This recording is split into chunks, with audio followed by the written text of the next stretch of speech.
Welcome to KR engineering and career guidance YouTube channel. KR engineering and career guidance YouTube channel చూస్తున్న వ్యూయర్స్కి స్వాగతం, సుస్వాగతం. KR YouTube ఛానల్ని ఇప్పటి వరకు ఎవరైనా సబ్స్క్రైబ్ చేసుకోనట్లయితే తప్పకుండా సబ్స్క్రైబ్ చేసుకోండి.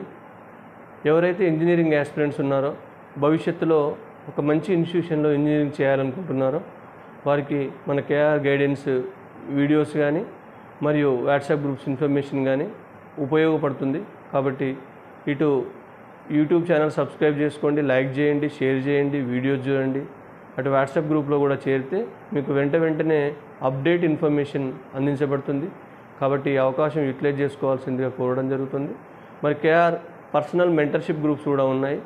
వాటిలో జాయిన్ అయినట్లయితే ఒక సంవత్సరం మొత్తం మీ పిల్లలకి పూర్తి గైడెన్స్ ఇచ్చి వారికి ఒక టాప్ ఇంజనీరింగ్ విద్యా సంస్థ ఐఐటి, ఎన్ఐటి, IIIT లేదా ప్రైవేట్ ఇన్స్టిట్యూషన్స్, ఎంసెట్ టాప్ కాలేజెస్లో సీట్లు వచ్చే వరకు వారికి గైడెన్స్ ఇచ్చి వారికి సంపూర్ణ సహకారం అందజేస్తుంది. మరి ఈరోజు మరొక అప్డేట్తో కేఆర్ గైడెన్స్ మీ ముందుకు వచ్చింది. అది ఎంసెట్కి సంబంధించిన అడ్మిషన్స్ అప్డేట్ గురించి. మరి TS EAMCET third phase complete అయిపోయింది. మనం ఆల్రెడీ ఆన్లైన్లో కూడా సెల్ఫ్ రిపోర్ట్ చేయని వారు ఎవరైనా ఉంటే రేపటి వరకు సమయం ఉంది. కాబట్టి ఏదైనా డిఫరెన్స్ ఫీజు చెల్లించడం కానీ లేదా సెల్ఫ్ రిపోర్ట్ ఆన్లైన్లో చేయడం కానీ రేపు లాస్ట్ డేట్ ఉంది. మరి ఫేజ్ 1, ఫేజ్ 2, ఫేజ్ 3లో వచ్చిన అభ్యర్థులందరూ ఈ నెల 17లోగా ఖచ్చితంగా ఫిజికల్ రిపోర్ట్ చేసి ఒరిజినల్ డాక్యుమెంట్ సబ్మిట్ చేయాల్సిన అవసరం ఉంది. మరి ఈ విషయం పలుమార్లు చెప్పడం జరిగింది. ఒకవేళ మీరు 17th లోపు కనుక మీకు వచ్చిన కాలేజీలో ఫిజికల్గా రిపోర్ట్ చేయకపోతే మీ సీటు ఆటోమేటిక్గా క్యాన్సిల్ అవుతుంది. కాబట్టి ఇంకా ఎవరైనా ఫిజికల్ రిపోర్ట్ చేయని వాళ్ళు ఇంకా 3 days సమయం ఉంది. మనకు 15th, 16th, 17th. మరి 15th రేపు కొన్ని కాలేజెస్లో హాలిడే ఉండొచ్చు, కొన్ని కాలేజెస్లో వర్కింగ్ డే ఉండొచ్చు. అక్కడ మీరు కన్ఫర్మ్ చేసుకొని రేపు వెళ్ళి జాయిన్ అవ్వండి.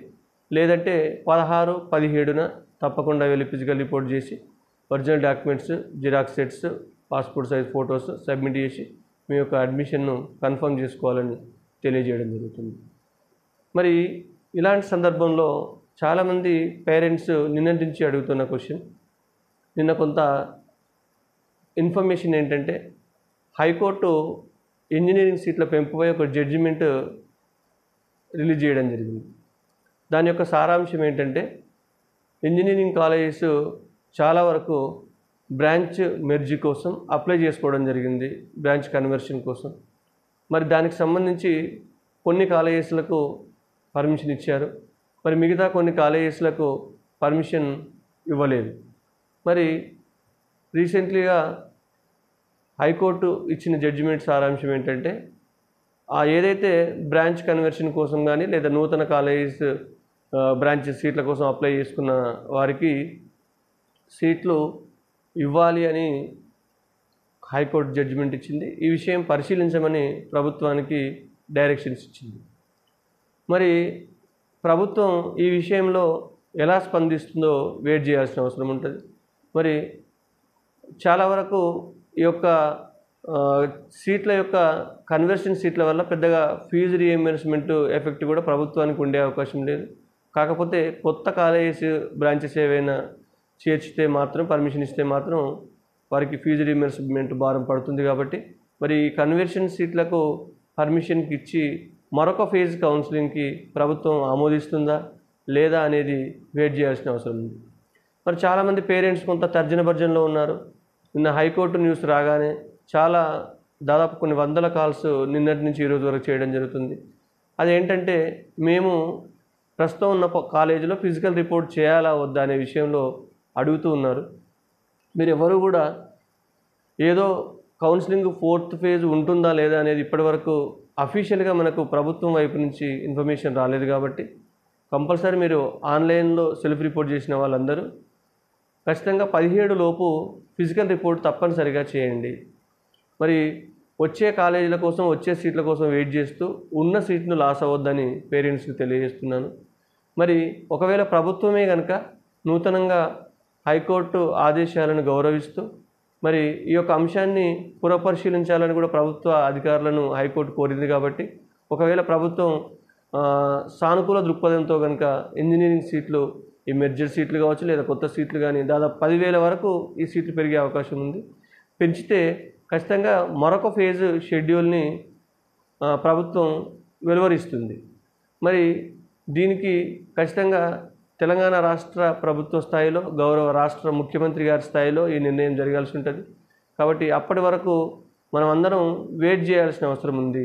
మరి ఖచ్చితంగా ప్రభుత్వం నిర్ణయం తీసుకుంటే షెడ్యూల్లో మరొక ఫేజ్కి షెడ్యూల్ కూడా ఎంసెట్ కన్వీనర్ గారు వెలువరుస్తారు.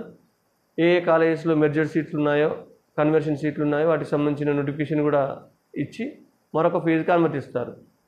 మరి ప్రభుత్వం ఇంకో కోణంలో ఆలోచించి, ఎందుకంటే చాలా వరకు ఇప్పటికే ఇంజనీరింగ్ చాలా కాలేజెస్లో సీట్లు పెరిగాయి ఉన్నాయి. మరి చాలా ఇంజనీరింగ్ కాలేజీలో సరి అయిన ప్రమాణాలు పాటించడం లేదు.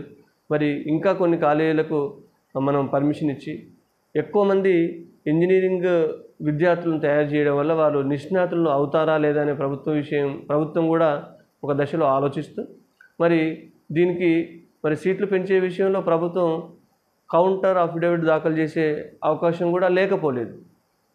పూర్తి క్లారిటీతో సీట్లు ఎందుకు పెంచకూడదో ఎందుకు పెంచలేమో అనే దానిపై ప్రభుత్వం తరఫున హైకోర్టులో కౌంటర్ కూడా అఫిడవిట్ దాఖలు చేయొచ్చు. మరి ప్రభుత్వం అటు సీట్లు పెంచబోతుందా లేదా సీట్ల పెంపకంపై కౌంటర్ అఫిడవిట్ దాఖలు చేయబోతుందా అనే నిర్ణయం కోసం వెయిట్ చేస్తూ ఉన్నాం. మరి రేపు స్వాతంత్ర దినోత్సవం కాబట్టి అందరికీ కేఆర్ గైడెన్స్ విద్యార్థులకు స్వాతంత్ర దినోత్సవ శుభాకాంక్షలు తెలియజేస్తూ మరి గౌరవ రాష్ట్ర విద్యాశాఖాధికారులు కానీ ముఖ్యమంత్రి గారు కానీ ఈ ఎంసెట్ కౌన్సిలింగ్ 4th ఫేజ్పై తుది నిర్ణయం కనుక తీసుకుంటే ఖచ్చితంగా కేఆర్ గైడెన్స్ క్షణాల్లో మీకు ఇన్ఫర్మేషన్ అందిస్తుంది. మీరు ఎవరు కూడా ఈ విషయంలో టెన్షన్ పడాల్సిన అవసరం లేదు. మరి ఇంకా చాలామంది పేరెంట్స్ యొక్క క్వశ్చన్ ఏంటంటే, మరి మేము ఫిజికల్ రిపోర్ట్ చేసినప్పుడు ఒరిజినల్ డాక్యుమెంట్స్ ఇస్తున్నాం కదా సార్, మరి అవి మళ్ళీ రిటర్న్ చేస్తారా, మాకు ఒకవేళ 4th ఫేజ్లో సీటు మారితే అని కూడా క్వశ్చన్ వేస్తూ ఉన్నారు. తప్పకుండా ఎంసెట్ కన్వీనర్ గారి ఆధ్వర్యంలో 4th ఫేజ్ కనుక నిర్వహిస్తే మీరు ఏ కాలేజీలో ఒరిజినల్ డాక్యుమెంట్స్ ఇచ్చినా మీకు 4th ఫేజ్లో కనుక వేరే సీటు మారితే వేరే కాలేజీ మారితే మీకు తప్పకుండా ఆల్ ఒరిజినల్ డాక్యుమెంట్స్ మీ యొక్క ఫీజు కూడా ఆ కాలేజీకి ఖచ్చితంగా ట్రాన్స్ఫర్ చేయబడుతుంది. ఈ విషయంలో ఎలాంటి టెన్షన్ పెట్టుకోవాల్సిన అవసరం లేదు. మరి కొన్ని విషయాల్లో ప్రధానంగా చాలా కాలేజెస్ జాయిన్ అయ్యేటప్పుడు కొంత CDF కాలేజ్ డెవలప్మెంట్ ఫీజు అని లేదా యూనివర్సిటీ ఫీజు అని లైబ్రరీ ఫీజు అని కొన్ని కాలేజీలు 5,000 నుంచి 15,000 10,000 ఇలా ఒక్కొక్క కాలేజీ ఒక్కొక్క రూపంలో వసూలు చేస్తున్న విషయాన్ని మనం చూస్తున్నాం. మరి ఈ ఫీజు కూడా రిటర్న్ వస్తుందంటే ఇది పూర్తిగా కాలేజ్ మేనేజ్మెంట్పై ఆధారపడి ఉంటుంది. కాబట్టి దీనిపై మనం నిర్ణయం చెప్పలేం, అది కాలేజ్ మేనేజ్మెంట్ నిర్ణయంపై ఆధారపడి ఉంటుంది. మరి ఇవే కాకుండా చాలామంది అడుగుతున్న మరో క్వశ్చన్, హాస్టల్ కూడా మేము బుక్ చేసుకున్నాం కదా సార్, మరి హాస్టల్లో మాకు అమౌంట్ కట్టేసాం, మరి రీఫండ్ చేస్తారా అంటే ఇది కూడా పూర్తిగా ఆయా కాలేజీ యొక్క యాజమాన్యం నిర్ణయం తీసుకోవాల్సి ఉంటుంది. మరి మీరు అతిగా ఊహించుకొని ఏవో మంచి సీట్లు వస్తాయని ఊహించుకొని ఉన్న సీట్లను లాస్ కావద్దు. తప్పనిసరి ప్రతి ఒక్కరు కూడా రేపు ఒకవేళ హాలిడే కొన్ని కాలేజీలో ఉంది కొన్ని కాలేజీలో లేదు తెలుసుకొని వెళ్ళండి. లేకపోతే 16, 17 2 రోజుల్లో ప్రతి ఒక్కరు కూడా ఖచ్చితంగా ఫిజికల్ రిపోర్ట్ చేయండి. మీరు ఎట్టి పరిస్థితుల్లో ఏదో నెక్స్ట్ పేజ్ ఉంటుంది కావచ్చు అని చెప్పేసి ఉన్న సీట్ను లాస్ కావద్దని పేరెంట్స్కి పదే తెలియజేయడం జరుగుతుంది.